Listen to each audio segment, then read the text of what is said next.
नमस्कार दोस्तों, नर्सिंग के इस यूट्यूब चैनल पर आप सभी का स्वागत है। आज के वीडियो में जीएमसीएच का जो आज पेपर हुआ था उसका सोल्यूशन हम लोग जानेंगे इस वीडियो में। हम लोग जानेंगे जीएमसीएच जो 2025 यानी कि आज के डेट में जो एग्ज़ाम हुआ है उसका हम लोग पेपर सोल्यूशन जानेंगे। चलिए हम लोग शुरू करते हैं अपना। फर्स्ट क्वेश्चन आया था हम लोग का, ये डायरेक्ट जो उसके द्वारा क्वेश्चन से रिलीज किया गया है जीएमसीएच के द्वारा वही है।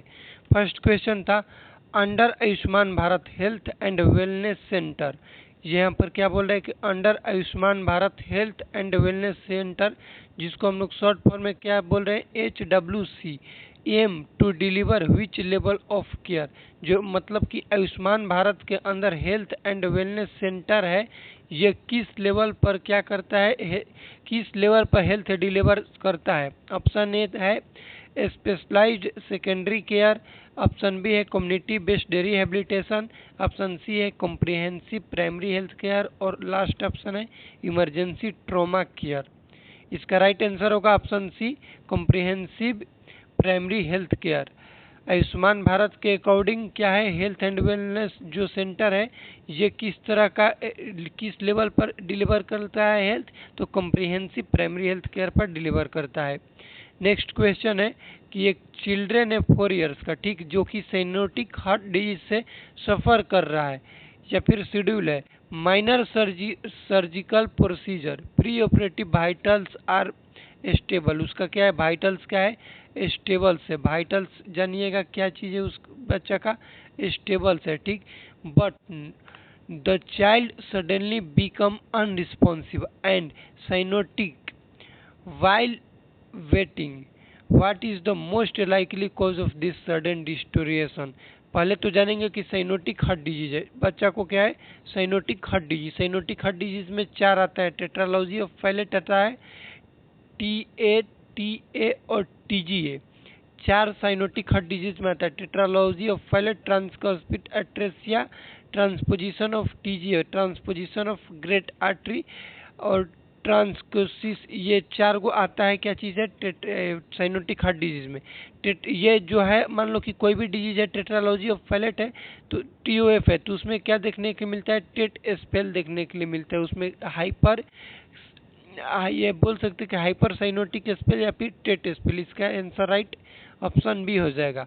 नेक्स्ट क्वेश्चन पूछा गया था कि प्रोसेस बताना है नर्सिंग केयर प्लान जो है NCP जो होता है उसका सीक्वेंस क्या होता है। तो सीक्वेंस हम लोग जानते हैं कि नर्सिंग असेसमेंट होता है, फिर डायग्नोसिस होता है, प्लानिंग, इम्प्लीमेंटेशन और इवेल्युएशन। 5 स्टेप होते हैं नर्सिंग प्रोसेस का। देख लो कितना आसान क्वेश्चन है था, सिर्फ सीक्वेंस पूछा था NCP, नर्सिंग केयर प्लान बनाने का सीक्वेंस क्या है। नेक्स्ट हम लोग का क्वेश्चन है कि which of the following is the correct pairing of indicator and purpose. Correct pair बताना है।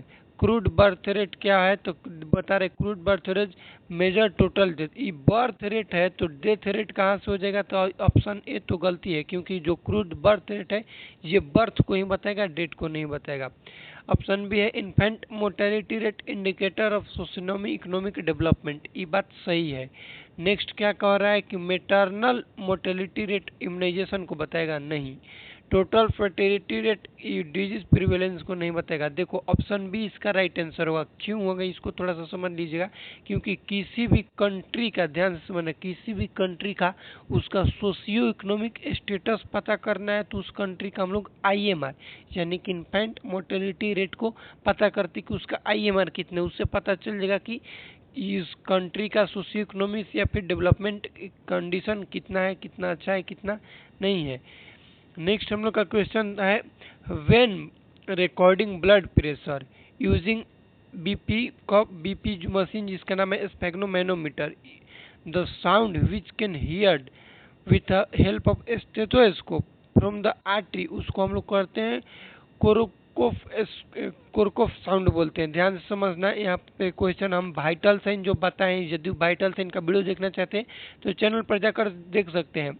जब वाइटल साइन बताए थे तो डिटेल में वहाँ पर बताए थे कि BP जब हम लोग मेजर करते हैं तो 2 होते हैं, एक होता है सिस्टोलिक, एक होता है सिस्टोलिक और एक होता है डायस्टोलिक। बताए थे वहाँ पर डायस्टोलिक, बताए थे कि सिस्टोलिक को हम लोग 5th कोरकोफ साउंड बोलते हैं।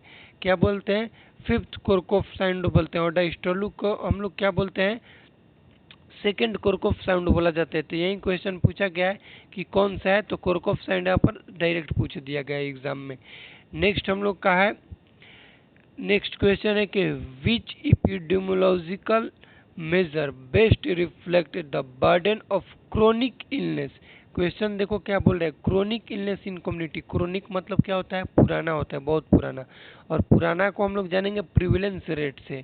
पुराना को किस कैसे जानेंगे हम लोग, प्रिविलेंस रेट, क्योंकि प्रिविलेंस का मतलब होता है old plus new case.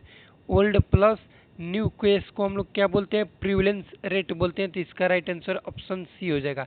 Incidence rate क्यों नहीं होगा, क्योंकि इंसिडेंस में सिर्फ न्यू होता है। और क्रोनिक है तो क्रोनिक का मतलब होता है कि 6 मंथ भी हो सकता है, साल भर भी हो सकता है। तो साल भर को हम लोग न्यू थोड़ी ना बोलेंगे। और क्रूड डेथ रेट नहीं होगा, केस फर्टिलिटी रेट तो होगा नहीं। नेक्स्ट हम लोग का क्वेश्चन है, a nurse manager is evaluating cost effective of a tuberculosis control program. Cost effective क्या है, ट्यूबरक्लोसिस कंट्रोल प्रोग्राम का। तो यहाँ पर इसका आंसर तो मान लो तो क्वेश्चन में दिया गया है, क्या बोल रहे हैं, कॉस्ट इफेक्टिव। तो इफेक्टिव से हम लोग बोलेंगे कॉस्ट इफेक्टिवनेस एनालिसिस, जिसको CEA बोलते हैं। राइट आंसर इसका डी हो जाएगा, इसको आप लोग याद रखिएगा। यदि इसका PDF आप लोग चाहते हैं तो टेलीग्राम चैनल पर ज्वाइन हो जाएगा, वहाँ से आप लोग को PDF इसका मिल जाएगा बिल्कुल फ्री में। टेलीग्राम चैनल का लिंक वीडियो के डिस्क्रिप्शन बॉक्स में हम दे देंगे। नेक्स्ट हम लोग का क्वेश्चन है, which of the following ECG finding is most characteristic feature of hyperkalaemia. Hyperkalaemia का मोस्ट, ये क्या पूछ रहा है, मोस्ट कैरेक्टरिस्टिक्स क्या है, यदि किसी भी पेशेंट में पोटेशियम लेवल बढ़ रहा है। हाइपरकैलेमिया का मतलब होता है कि पोटेशियम लेवल बढ़ जाएगा। नॉर्मल याद रखेगा 3.5 to 5.1 मिली इक्विवेलेंट होता है, मिली इक्विवेलेंट पर लीटर। यह है नॉर्मल पोटेशियम। 5.1 से ज़्यादा हो जाएगा तो हाइपरकैलेमिया बोलते हैं। इसमें मोस्ट पूछ रहा है कैरेक्टरिस्टिक फीचर्स होता है, टॉल होता है, टी वेग और पीक होता है, और वाइड QRX कॉम्प्लेक्स होता है। ये याद रखिएगा, ये क्वेश्चन पूछा गया था आज के एग्जाम में, ये तो पेपर ही है। नेक्स्ट क्वेश्चन है 9 number, during first 24 hours after a major burn injury. Major burn injury है कब, ड्यूरिंग 24 आवर्स, फर्स्ट टाइम में। Which of the following should the nurse anticipate. First time में नर्स क्या करेगी, क्या कॉम्प्लिकेशन देखने को मिलेगा, तो हाइपरकैलेमिया और मेटाबॉलिक एसिडोसिस बर्न वाले पेशेंट में देखने को मिलता है। सीधा इसका सिंगल लाइन क्वेश्चन था, ऑप्शन सी इसका राइट हो जाएगा। बर्न वाला पेशेंट में याद रखिएगा कि पोटेशियम लेवल बढ़ हो जाएगा, जिसको हाइपरकैलेमिया बोलते हैं, और मेटाबॉलिक एसिडोसिस देखने के लिए मिलेगा। नेक्स्ट क्वेश्चन है, विच फाइंडिंग इंडिकेट कार्डियक टेम्पोनेंट। देखो कार्डियक टेम्पोनेंट को हम लोग क्या बोलते हैं, प्रीकार्डियल इफ्यूजन बोलते हैं। कार्डियक जो होता है उसमें ये बोल सकते हैं कि फ्लूइड का एक्यूमुलेशन हो जाता है। नॉर्मल फ्लूइड होता है 15 से 50 ml, नॉर्मल है। 50 ले ज़्यादा हो जाएगा तो उसको हम लोग बोलते हैं पेरिकार्डियल इफ्यूजन, या फिर उसी को कार्डियक टेम्पोनेंट बोला जाता है। किसी भी पेशेंट में कार्डियक टेम्पोनेंट हो रहा है तो उसमें बेक ट्राइड देखने को मिलता है। कौन सा ट्राइड देखने को मिलता है, बेक्सट्राइड। बेक्सट्राइड का ही एक क्वेश्चन पूछा गया। बेक्सट्राइड में होता क्या चीज़ है, तो याद रखिएगा बेक्सट्राइड में होता है MDH, याद रखिएगा MDH। M का मतलब होता है मफल्ड हॉट साउंड होगा। डी का मतलब होगा कि जो डी का मतलब हो जाएगा कि डिस्टेंड हो जाएगा जुगुलर वेन प्रेशर, और एच का मतलब होता है हाइपोटेंशन। एम का मतलब मफल हर्ट साउंड, डी का मतलब डिस्टेंड जुगुलर वेन प्रेशर, और एच का मतलब हाइपोटेंशन। ये बेक्सट्राइड में सिम्टम्स देखने के लिए मिलता है। तो अब हम लोग इसका क्वेश्चन आसानी से सॉल्व कर देंगे। नैरो पल्स प्रेशर, क्योंकि नैरो पल्स प्रेशर क्यों होगा, क्योंकि वहाँ पर देखने के लिए क्या चीज़ मिल रहा है, वहाँ पर देखने को मिले हाइपोटेंशन है, मफल्ड हार्ट साउंड, यानी कि इसका राइट ऑप्शन ए हो जाएगा। इसको याद रखिएगा, कार्डियक टेम्पोनेंट हार्ट डिजीज में देखने को मिलता है मेडिकल सर्जिकल नर्सिंग में। नेक्स्ट क्वेश्चन है, अ क्लाइंट विथ COPD। एक पेशेंट है COPD का, रिसीविंग कर रहा है ऑक्सीजन 4 लीटर पर मिनट, भाई नजल कैनुला के थ्रू कर रहा है। Patient become increasingly drowsy, what is the likely cause। क्या हो सकता है, तो हो सकता है ऑक्सीजन इंड्यूस हाइपरकेपनिया, मतलब ऑक्सीजन के वजह से क्या हो रहा है, उसको कार्बन डाइऑक्साइड लेवल उसके बॉडी में बढ़ रहा है, उसको बोलते हैं oxygen induce hypercapnia. Right answer option A हो जाएगा।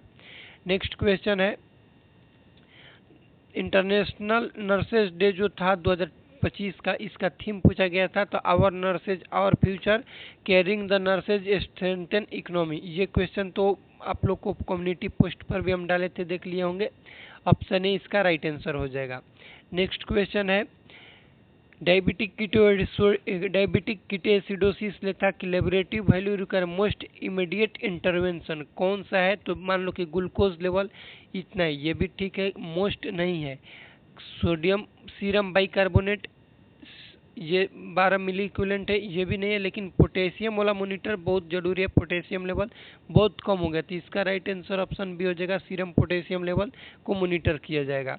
नेक्स्ट है क्वेश्चन कि a patient present with third degree heart block, कैसा है third degree heart block? Second degree में हम लोग मोबिज फर्स्ट और मोबिज सेकंड पढ़ते हैं, लेकिन यहाँ पर पूछ दिया थर्ड डिग्री हार्ट ब्लॉक में कौन सा ड्रग कंट्राइंडिकेशन होगा? ऑप्शन है एपिनेफ्रिन, एपिनेफ्रिन के बाद आइसोप्रोटेरोनॉल, आइसोप्रेटोनॉल के बाद है एट्रोपिन सल्फेट और डिजॉक्सिन। तो digoxin contraindicated during heart block, क्योंकि कार्डियक कॉन्ट्रैक्टिलिटी को डिजॉक्सिन बढ़ाता है, तो ये कंट्राइंडिकेटेड होगा। ऑप्शन डी इसमें राइट आंसर हो जाएगा। नेक्स्ट क्वेश्चन है in Maslow hierarchy need which intervention demonstrates prioritisation of physiological need. Maslow hierarchy need के अकॉर्डिंग पेशेंट को क्या मोस्ट इंपॉर्टेंट है? Physiological need, teaching relaxation technique to reduce anxiety, anxiety भैया stress level से आएगा, ये physiological कैसे हो सकता है?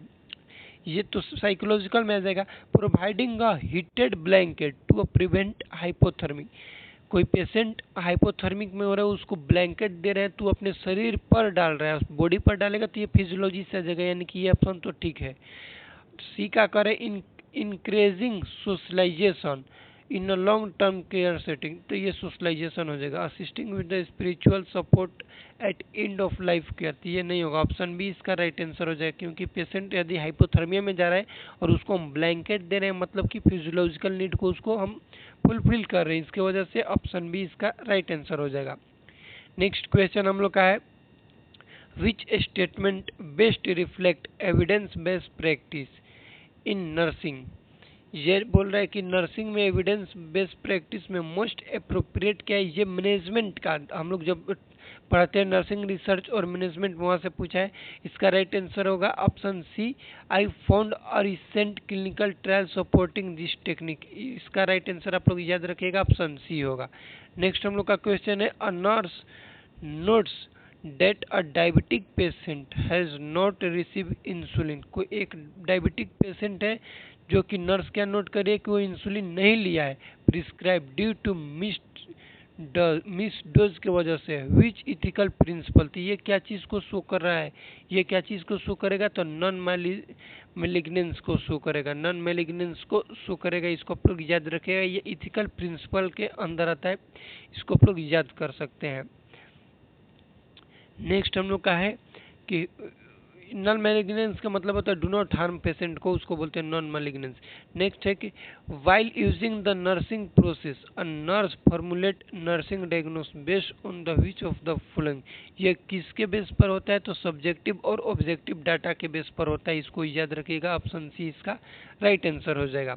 नेक्स्ट क्वेश्चन है हेलमिच मैनेवर कब हम लोग फ्लो करते हैं? तो जब ब्लॉकेज होता है एयरवे। हेलमिच मैनेवर क्या होता है कि एब्डोमेन के पास हम लोग क्या करते हैं कि प्रेशर ये लगाते हैं, ताकि पेशेंट जो भी है उसका एयरवे ओपन हो जाए, ब्लॉक है तो ओपन हो जाए, उसके लिए फॉलो करते हैं फॉरेन पार्टिकल्स को रिमूव करने के लिए। ये भी क्वेश्चन पूछा जा सकता है कि किसके लिए करते हैं, तो फॉरेन पार्टिकल्स को रिमूव करने के लिए हेलमिच मैनेवर को हम लोग फॉलो करते हैं। नेक्स्ट क्वेश्चन 20 नंबर्स का है कि which of the following health program in India focused on population stabilizing, तो नेशनल पॉपुलेशन पॉलिसी है, तो पॉपुलेशन के लिए कौन आएगा? नेशनल पॉपुलेशन पॉलिसी ही तो आएगा, इसलिए राइट आंसर ऑप्शन ए हो जाएगा। नेक्स्ट हम लोग का क्वेश्चन है कि a patient is receiving antibiotic, क्या रिसीव कर रहा है? एंटीबायोटिक रिसीव कर रहा है।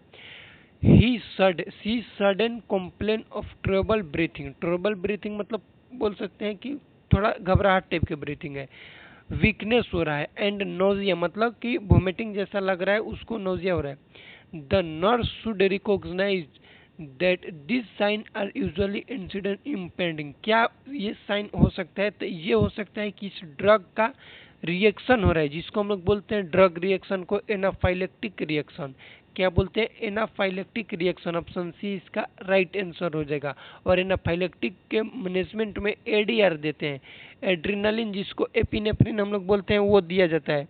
उसका रेशियो भी एडीआर का पूछा जाता है कि एडल्ट में कितना होता है और न्यू बॉर्न में कितना होते हैं, तो उसको भी आप लोग याद रखिएगा। नेक्स्ट क्वेश्चन है कि ये था सीजोफ्रेनिया वाला पेशेंट में कौन सा न्यूरोट्रांसमीटर गड़बड़ा जाता है? तो सीजोफ्रेनिया वाला में हम लोग जानते हैं कि डोपामिन इंक्रीज होता है। इंक्रीज क्या होता है? डोपामिन। तो increase dopamine activity in the mesolimbic pathway. Option B इसका राइट आंसर हो जाएगा। मेंटल हेल्थ नर्सिंग का ये क्वेश्चन था। नेक्स्ट क्वेश्चन है कि the nurse administer medication to a patient. Nurse क्या कर रही है? पेशेंट को मेडिकेशन एडमिनिस्टर कर रही है। Realize that she has administer और wrong dose of medication to the patient, but she inform the physician regarding the error immediately. The nurse demonstrate. ये नर्स क्या चीज डेमोन्स्ट्रेट कर रही है? तो इसको हम लोग बोलते हैं अकाउंटेबिलिटी। अकाउंटेबिलिटी का मतलब बोल सकते हैं कि उसका एक फर्ज है। फर्ज मतलब वो तो ठीक है कि गलत एडमिनिस्ट्रेशन कर दी ड्रग को, लेकिन वो फिजिशियन को इन्फॉर्म कर रही है कि वो बता रही है कि हमने ऐसा गलती किया। अब वो फिजिशियन बताएगा कि इस ड्रग का क्या एंटीडोट देना है, फिर क्या करना है। तो ये अपना अकाउंटेबिलिटी को फॉलो कर रही है। ऑथोरिटी नहीं होगा, रिस्पॉन्सिबिलिटी नहीं होगा। रिस्पॉन्सिबिलिटी होता तो गलत देती ही नहीं मेडिकेशन, और डिसीजन मेकिंग तो होगा नहीं। नेक्स्ट हम लोग का है क्वेश्चन के विच of the following is the most appropriate statistical test to compare the mean pain score between three groups receiving different analgesic protocols। तो इसका हम लोग बात करें कि राइट आंसर क्या होगा, तो एनोवा होगा। इसका राइट आंसर क्या होगा? इसका एनोवा राइट आंसर होगा 24 नंबर का। नेक्स्ट क्वेश्चन है कि नर्स, ये रिसर्च का है, ये इसको छोड़ देते हैं 25 नंबर का। 26 देखते हैं। 26 है कि which of the following you identify as a risk factor of otitis media का क्या हो सकता है रिस्क फैक्टर? ये क्वेश्चन बढ़िया है कि ओटाइटिस मीडिया का रिस्क फैक्टर क्या हो सकता है? प्री टर्म बेबी नहीं, लो बर्थ नहीं, फार्मूला फीडिंग नहीं, बोतल फीडिंग। बोतल फीडिंग से क्या हो सकता है? क्योंकि यूस्टेचियन ट्यूब मान लो कि हम लोग का होता है ना यूस्टेचियन ट्यूब, जो कि हम लोग बोल सकते हैं कि ये हम लोग बोल सकते हैं रेस्पिरेटरी सिस्टम को ईयर कैनाल के थ्रू जोड़ता है, जिसको बोलते हैं यूस्टेचियन ट्यूब। उससे रहता है, जिसकी वजह से बोतल फीडिंग एक कॉज कर सकते हैं ओटाइटिस मीडिया का। नेक्स्ट क्वेश्चन है which of the following threat to interval validity the best control by the using random assigned experimental study। ये क्वेश्चन हम लोग का किस चीज का है? तो ये है हम लोग का रिसर्च का सिलेक्शन बेसिस के अकॉर्डिंग होता है। इसका राइट आंसर ऑप्शन सी हो जाएगा। नेक्स्ट हम लोग क्वेश्चन पढ़ेंगे, ये 30 नंबर क्वेश्चन पढ़ेंगे हम लोग। ये सब रिसर्च का इसलिए छोड़ रहे हैं। Which electrolyte imbalance is most life threatening patient in acute kidney injury. हम लोग जानते हैं कि किडनी वाले पेशेंट में क्या कॉज करता है? कैल्शियम पोटेशियम लेवल बढ़ जाएगा। तो ये कि पोटेशियम लेवल मोस्ट कॉमन हम बोल सकते हैं, फिर लाइफ थ्रेटनिंग बोल सकते हैं। ऑप्शन सी इसका राइट आंसर हो जाएगा। नेक्स्ट क्वेश्चन है which of the following rightly describe age changes happening in the cadaver. Cadaver क्या होता है? इसको पहले जानिए कि केडावर होता क्या है। ये हम लोग बोल सकते हैं कि केडावर किसको बोलते हैं? तो ये बोलते हैं कि हार्ट वाल्व जिसको लगता है, जो डोनर होता है, उसको बोलते हैं केडावर। तो उसमें हम लोग क्या देख सकते हैं? इसमें देख सकते हैं cooling, rigor, marbling and मुमिफिकेशन।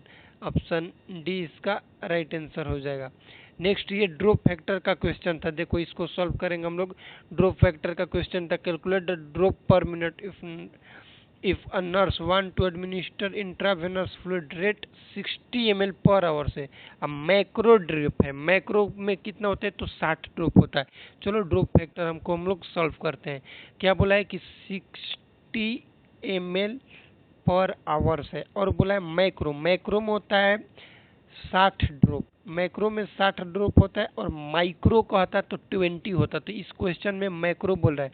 Solve कैसे करते हैं? तो एमएल को ऊपर लिखते हैं, एमएल गुणा गुणा अब यहाँ पर क्या लिखेंगे, ये ड्रॉप फैक्टर लिखेंगे, तो ड्रॉप फैक्टर 60 अपॉन टाइम को मिनट में लिखते हैं तो 60 लिखेंगे, 60 से 60 कट जाएगा, एगो 60 बच जाएगा, तो यानी कि 60 ड्रॉप पर मिनट इसका राइट आंसर हो जाएगा।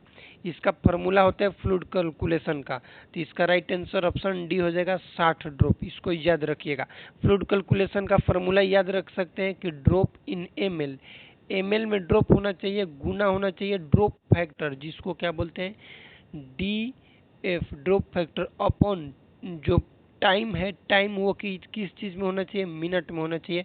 ये ड्रॉप फैक्टर का कैलकुलेशन करने का फॉर्मूला है। नेक्स्ट क्वेश्चन है, वाइल प्रिपेयरिंग और डिसइंफेक्शन प्रोटोकॉल्स, क्या कर रहा है, डिसइंफेक्शन प्रोटोकॉल्स को परफॉर्म कर रहा है।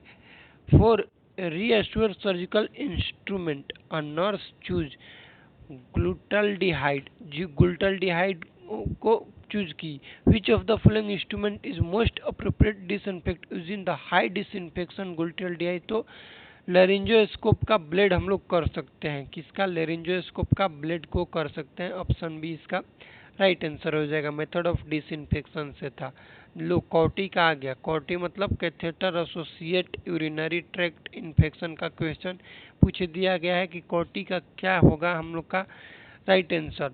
तो कॉटी में पूछ रहा है कि despite adherence to aseptic insertion technique, which of the following best explain this infection from epidemiological standpoint, endogenous transfer between ascending colonization, option A तो इसका राइट आंसर लग रहा है, ऑप्शन ए इसका क्या है राइट आंसर है।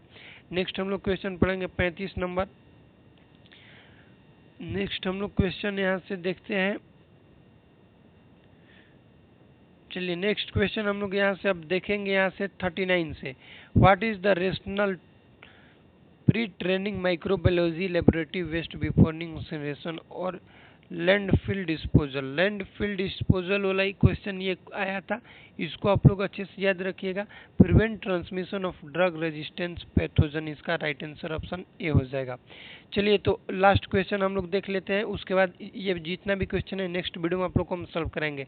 ओबीजी का क्वेश्चन है, the primary hormone responsible for the maintaining of the early stage, pregnancy के अर्ली स्टेज को कौन सा हार्मोन मेंटेन करता है, भैया प्रेगनेंसी को मेंटेन करने वाला हार्मोन का नाम है progesterone. Progesterone, P for progesterone और पी फॉर प्रेगनेंसी को मेंटेन करेगा। तो ये ओबीजी का क्वेश्चन था, इसको याद रख सकते हैं। नेक्स्ट है ग्लास्कोकोमा स्किल का कौन सा पैरामीटर नहीं है, चलो इसको भी सॉल्व करा देते हैं। ग्लास्कोकोमा हम लोग पढ़ते हैं EVM, I response, verbal motor.